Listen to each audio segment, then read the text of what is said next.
Salut chers amis internautes, on va évoquer ce matin le dossier Fabrice Moumbagna qui fait les choux gras actuellement de la presse, notamment sur RMC avec Daniel et éventuellement Christophe Dugarry.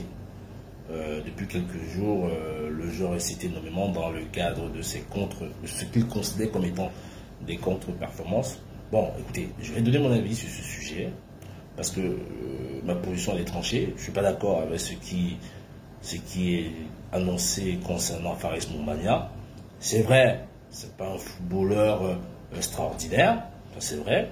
C'est un footballeur qui a suivi un parcours plus ou moins normal, qui a suivi un parcours dans un cadre qui était le sien, c'est-à-dire qui est parti du Cameroun, a été du côté des États-Unis, ensuite a rejoint l'Europe, notamment en Norvège, etc., avec dans le contexte qui était le sien. Aujourd'hui, le dézinguer de la sorte, je pense que c'est pas une méthodologie que je partage, à laquelle j'adhère, tout au moins. Mais néanmoins, je tiens à dire que Moumbagna a des performances quand même appréciables. Si on va dans une comparaison avec Vitinha, qui est arrivé il y a un peu plus d'une saison à 35 millions d'euros, c'est vrai que c'est pas le même acabit, c'est pas les mêmes attentes. Moumbagna n'est arrivé qu'à 8 millions d'euros, il a 14 apparitions, il a déjà semblablement 3 buts en championnat, une passe décisive et un but plus que décisif, notamment face au Benfica. C'est un joueur, je suis désolé, c'est un joueur en termes de rapport qualité-prix, c'est un joueur énormément bankable.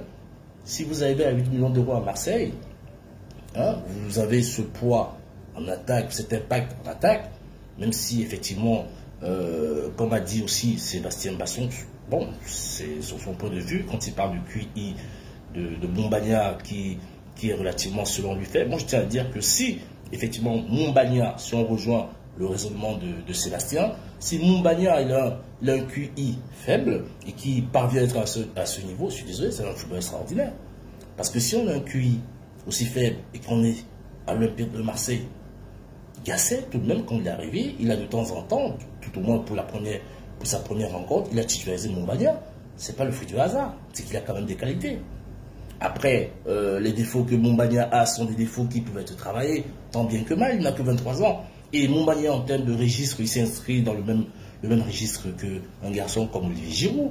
Il s'inscrit dans le même registre qu'un garçon comme Inzaghi, comme Trezeguet. C'est des joueurs qui balle au pied, n'étaient pas intéressants. Donc aujourd'hui, on ne peut pas se comporter, je suis désolé, Christophe ne peut pas se comporter, faire des déclarations dans ce sens concernant Moumbagna comme c'était un cas isolé. On a vu plusieurs profils d'attaquants qui étaient ainsi, qui balle au pied, n'étaient pas intéressants, mais ils faisaient le job.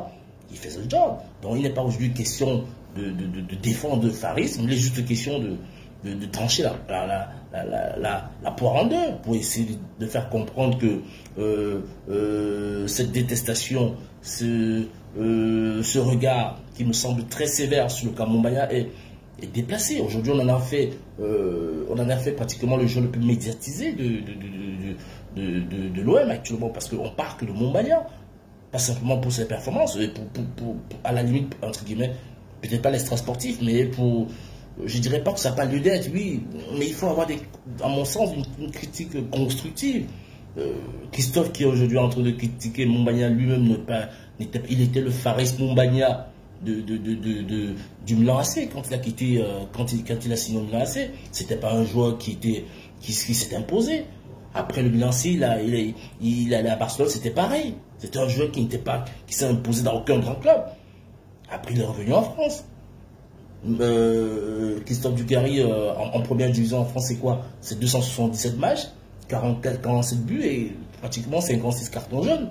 C'est énorme pour un joueur qui est en train de vouloir donner les leçons. On sait très bien que pour Christophe également, la Coupe du Monde, il fait partie des Bleus qui ont gagné la Coupe du Monde. Et je suis désolé, la Coupe du Monde gagnée avec les Bleus, c'est juste parce qu'il avait une proximité avec Zidane. C'est pas parce qu'il était un joueur extraordinaire.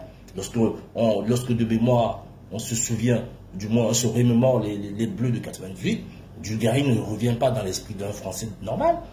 Je suis désolé, on sait les joueurs qui reviennent. Zidane, Thuram, Desailly, Barthez, Laurent Blanc, Emmanuel Petit, Vieira, voilà les joueurs qui reviennent d'une certaine manière. Yuri Djorkaeff, mais Dugarry ne revient pas dans l'esprit des gens.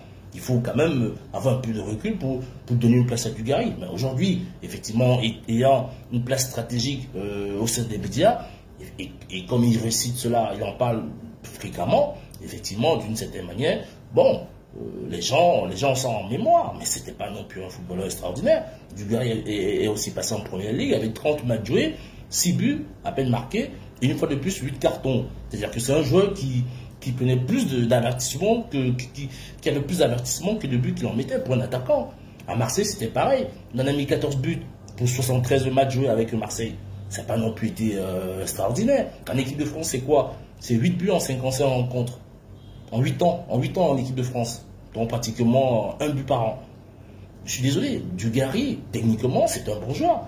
Mais Dugarry, en termes de stats, voilà, c'est pas non plus... Mumbagna à Marseille n'a absolument rien lui envier. Je ne comprends pas cet acharnement autour de Faris Mumbagna. D'un moment, il faut laisser un peu du lait. J'en invite, je profite aussi de l'occasion pour inviter aussi, d'ailleurs, Daniel, à qui je fais un coucou en passant. Oui, je comprends ce désarroi avec Faris. Je comprends que dès le début, ça n'a pas été ça, parce que Mumbagna a pris des positions qui étaient un peu vexantes vis-à-vis de toi. Ça, je peux le concevoir. Mais aujourd'hui, Daniel, non, je suis désolé. Il ne faut pas cet acharnement vis-à-vis de Faris. Ça n'a pas lieu d'être. Regardez le cas de Faris. Je l'ai dit tout à l'heure, en préambule. Faris, dans l'analyse des investisseurs, Faris n'a coûté qu'aux dirigeants de Marseille que 8 millions d'euros. En termes de rapport qualité-prix, l'impact qu'il a dans l'équipe, les buts décisifs qu'il inscrit, etc. C'est un jeu qui est bankable. Pour les investisseurs, il est hyper bankable. Et à cette allure, si Mumbagna, je vous mets au défi, si Mumbagna inscrit encore d'ici la fin de saison 4 buts en moyenne, il n'est pas exclu que Mumbagna soit transféré dans un club de première ligue, un club de seconde partie de tableau, à, je sais pas, à 20, 30 ou 35 millions d'euros. Et c'est le jackpot pour Marseille. Parce que remettez-vous dans l'esprit que Mumbagna a ce profil qui plaît beaucoup à la première ligue, à certains joueurs, à certains clubs de milieu de tableau. Pourquoi? Parce qu'il bouscule, il est puissant, il a une certaine adresse, même s'il n'est pas parfait. Après, son style de jeu, sa technique peut s'améliorer, il n'a que 23 ans. Et son positionnement tactique, parce que Sébastien a parlé plus de QI, ce sont des choses qui se travaillent. Il peut travailler cela individuellement avec le temps. On a vu des joueurs avec des profils identiques à Mumbagna qui ont fait des grandes carrières. Donc aujourd'hui, sincèrement les gars, je n'adhère pas à ce positionnement autour de Faris. Je pense que c'est un joueur qui peut se faire sa place. Il est en train de confirmer que c'est un joueur qui a le niveau de la Ligue 1. C'était d'abord un doute pour beaucoup de personnes. Et cette critique permanente autour de lui, c'est pas simplement lui que ça peut concerner, mais ça peut remettre aussi en question tout le recrutement de Marseille. Parce que faire arriver un joueur à ce niveau, il faut beaucoup de préalables. Je ne vous apprends rien. C'est-à-dire que ce soit la décision au niveau du directeur sportif, etc., et tous les émissaires qui sont autour des profils comme Mumbagna. Aujourd'hui, s'il a pu en arriver là, c'est parce que ceux qui sont les décisionnaires, ou tout au moins ceux qui étaient les décisionnaires avant l'arrivée de Gasset, ont validé le profil de Mumbagna. Et avec ce qu'on voit aujourd'hui, je suis désolé, c'est plus un joueur satisfaisant. Il est vrai que moi, personnellement aussi, je fais partie de ceux qui, au début, avaient un doute par rapport aux qualités de Mumbagna, comme beaucoup de personnes.